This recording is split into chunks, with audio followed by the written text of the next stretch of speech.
বিসমিল্লাহির রহমান রহিম।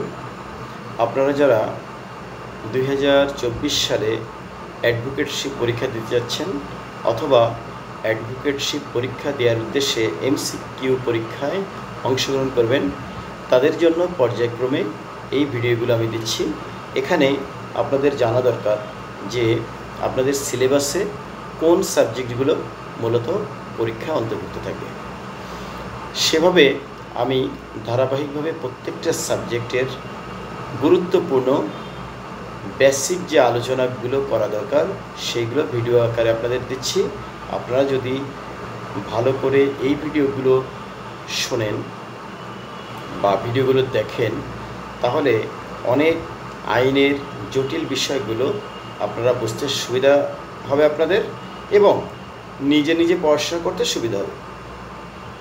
তাহলে আমরা দেখব যে এমসিকিউ পরীক্ষার জন্য কোন সাবজেক্টগুলো আমাদের সিলেবাসে আছে। দেওয়ানি কার্যবিধি 1908, যেটা প্রশ্নের সংখ্যা 20, নম্বর হবে 20। তার মানে এখানে যেহেতু এমসিকিউ পরীক্ষা, প্রত্যেকটা নম্বর জন্য 1 মার্কস। সুনির্দিষ্ট প্রতিকার আইন 1877, এটা 10 মার্কস। ফৌজদারি কার্যবিধি 1898, এটা থাকবে 20 মার্কস। দণ্ডবিধি 1860, এখানে থাকবে 15 মার্কস। তারপর হচ্ছে সাক্ষ্য আইন 1872, এখানে থাকবে 15 মার্কস। তারপরে তামাদি আইন 1908, এখানে থাকবে 10। পেশাগত আচরণ, বার কাউন্সিল রুলস এবং লিগাল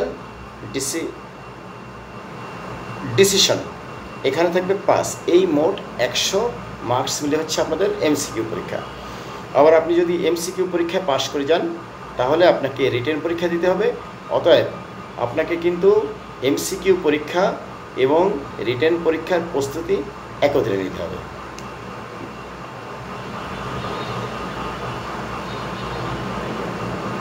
এখন নিয়মিত এমসিকিউ পরীক্ষা হচ্ছে বছরে মোটামুটি একবার হচ্ছে, যে কারণে যদি এমসিকিউ পরীক্ষায় আপনি পাশ করে যান, আপনাকে রিটেন পরীক্ষায় অংশগ্রহণ করার জন্য প্রস্তুত হতে হবে। তাহলে আমরা একটু দেখি রিটেন পরীক্ষার লিখিত পরীক্ষা কী কী থাকবে। দেওয়ানি কার্যবিধি 1908, এখানে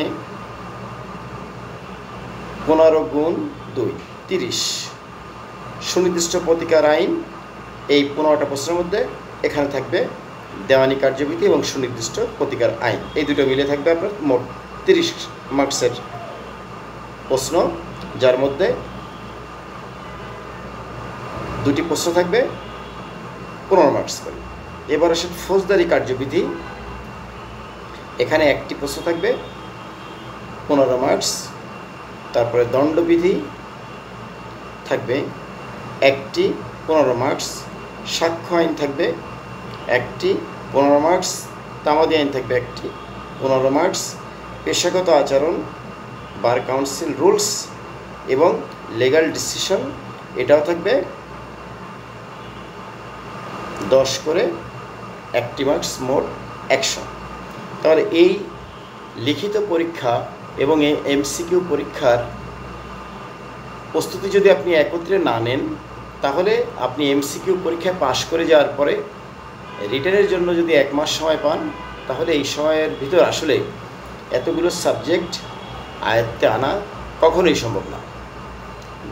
সাধারণত যারা ভালো ছাত্রছাত্রী, তারা এমসিকিউ পরীক্ষার আগেই তারা প্রস্তুতি নিয়ে রাখেন এবং পরীক্ষার আগে রিটেনটা ভালো করে পড়েন বা লিখিত পরীক্ষার অথবা থিওরিটিক্যাল ব্যাখ্যা বিশ্লেষণগুলো অথবা ধারাগুলো ভালো করে পড়েন বিধায় তারা এমসিকিউ পরীক্ষায় পাশ করে যান।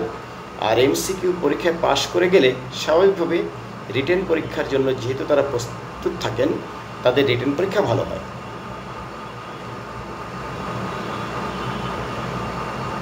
রিটেনে যদি আপনি পাশ করে যান, আপনি যদি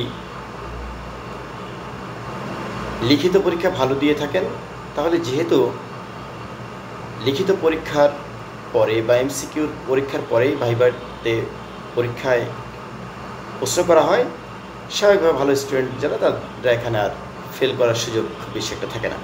যাই হোক, তাহলে আমরা ধারাবাহিকভাবে আলোচনা করছি। যেহেতু আমার দেওয়ানি আইন এবং ফৌজদারি কার্যবিধি, দণ্ডবিধির উপর আগে কিছু ভিডিও দেওয়া আছে, আমি এখন নতুন করে একেবারে প্রত্যেকটা সাবজেক্টের জন্য উপযুক্ত করে যতগুলো ভিডিও দেওয়া সম্ভব এগুলো আপনাদেরকে দেওয়া হবে। আপনারা ধারাবাহিকভাবে দেখবেন, আশা করি আপনারা উপকৃত হবেন এই জন্য, কারণ আমি যখন এমসিকিউ পরীক্ষা, আমি এই পর্যন্ত 2বার এমসিকিউ পরীক্ষা দিয়েও কৃতকার্য হতে পারিনি, তখন মূলত আমি গভীরভাবে পড়াশোনা করি।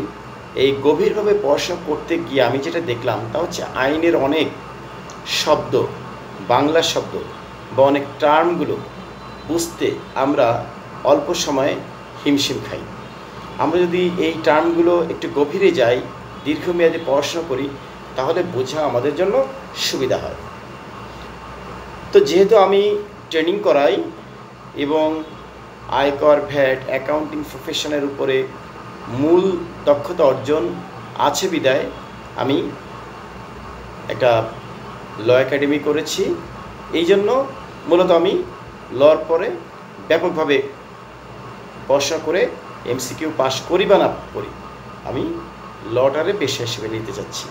একটা জিনিস আপনাদের বোঝার সুবিধার্থে বলছি, আপনি যদি কোনো সাবজেক্টের উপর দক্ষ হন, তাহলে কোনো না কোনোভাবে এই সাবজেক্ট আপনার কাজে আসবেই। আপনি যদি ল প্র্যাকটিস করেন, তাহলে আপনি যেমন টাকা পয়সা আয় করতে পারবেন। আপনি যদি আমার মতো পড়ানোর চিন্তা ভাবনা করেন, সেটাও পারবেন। যেমন মিলন স্যার ল প্র্যাকটিস করেন না, কিন্তু তিনি কোচিং করান, আপনারা জানেন যে যথেষ্ট টাকা পয়সা তিনি আয় করেন।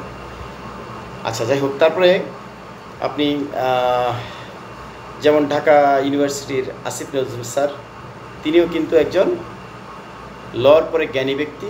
তিনি লয়ার হিসেবে কাজ করেন না, কিন্তু তিনি একজন আইনজ্ঞ এবং শিক্ষক। একইভাবে এরকম অনেকেই আছেন যারা ল ব্যাকগ্রাউন্ড না, কিন্তু সাংবাদিকতা করেন।